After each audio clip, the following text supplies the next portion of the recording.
Hey everyone, this is Duke. I just wanted to come on here and talk about one of my favorite games. If you don't know who I am, I'm a stay-at-home writer. I have my own Twitter account named Prof of Evil. That yes, it's Professor of Evil. It's something I'm working on right now. Anyways, I wanted to go into one of my favorite games from one of my favorite video game franchises, and that is Saints Row. Now, the game itself is Saints Row 4.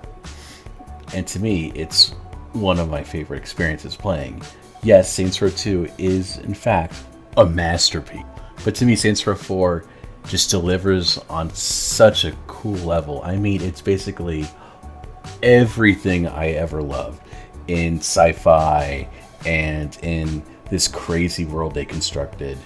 And one of the personal things that I deeply adore is the might be controversial introduction of superpowers, in which your character is essentially in the Matrix, and in a Crackdown-like setting, they develop like superpowers by collecting the shards of information, which you use to level up your character, which makes them run fast, leap tall buildings in a single bound, glide in the air. It's just awesome. Like, it really opened up the city in a new way and added more verticality to it, including large, massive spires to kind of take over and convert into your side. So you're slowly taking over the city in this digitally simulation. And how could I not talk about one of the best villains in this game, and that is Zenyak.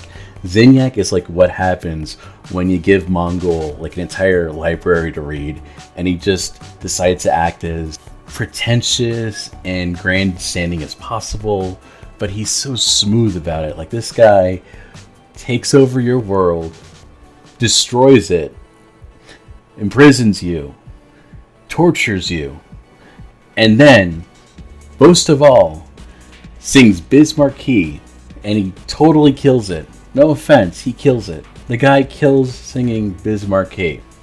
And that is such a cool level of super villain. And just going into how one of the best parts about this game is that it really does play on all the tropes. Saints Row is always about playing on tropes to its like tongue-in-cheek superpower. And in here, you're not only doing sci-fi, you're doing the traditional 3-act structure with a very hilarious cameo slash narrator that I won't get into. I do recommend you playing the game, and just kind of how you're systematically taking over this digital world with these cool powers and just taking on this unstoppable intergalactic force. One of my personal favorite memories is getting into just kind of how the opening sequence when you're in the digital simulation is basically a parody of They Live by John Carpenter, as you're slowly realizing that this perfect utopia that you're dancing around is this perfect little place at first, and then he kind of like peels back the layers, and the simulation glitches out, and you see like, oh, this guy's freaking out because this is a computer program.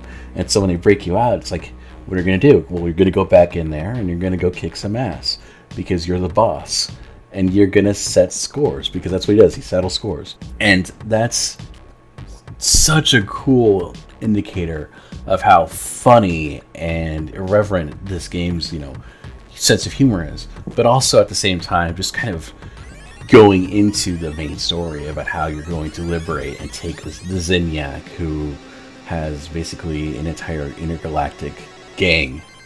And to me, I think it does fit very well into the Saints Row franchise, because from the very beginning, it was all about gang wars. It's all about taking over enemy turfs. From the first game, where you're just some random guy taken off the street and indoctrinated to a gang, into the second one, where it's basically like Wrath of Khan, and you're Khan Noonien Singh. And then it just constantly escalates, and escalating to the point where, yeah, you're going to now take over space. And you're going to do it with the sickest introduction, as your character is sitting on a throne being narrated like you're Conan the Barbarian. Like, if that's not how indicative. They really swing heavily towards what kind of story this is. I don't know what is, because it's a blast. It's so much fun, and it's surprising how this game kind of came out while Volition was being transferred over to Deep Silver, and how they didn't really intend to make this game its own. It was originally going to be like a fun DLC thing called Enter the Dominatrix, until basically kind of like asked to like make the DLC into a full game and just go nuts with it. And I think they did an admirable job. I think it has some of the best replayability, and none of the mechanics are gone. Like, you could still go around in cars and tanks and jets and VTOLs and all that, but now you have this added layer of superpowers, which makes you feel really, really kick-ass, you know? And selfishly, of course, this is probably the closest thing I'll get to a really good modern Superman game in a while. So that's why I ultimately kind of had so much fun with it. And just the incredible DLC collection they had too, in which they eventually do give you superhero costumes. And so personally, putting on one of the superhero costumes with a cape with red and blue coloring makes me feel like, hey, I'm Superman. And that's pretty awesome to me. And so I do think if you're interested in it, if you like the Saints Row series, I say give it a shot if you haven't already. If you haven't played a Saints Row game, I think it's pretty kind of easy to jump into. But regardless, I would recommend going into it. I would recommend jumping into it and playing it, because it's a lot of fun. It's very straightforward. And in the opening sequence, you're basically going after a terrorist dude, and he shoots a nuclear warhead into the sky, and you're clinging onto it, as Don't Want to Miss a Thing plays by Aerosmith. And that is the cheesiest thing that made me happy, because it's so weird and so cool.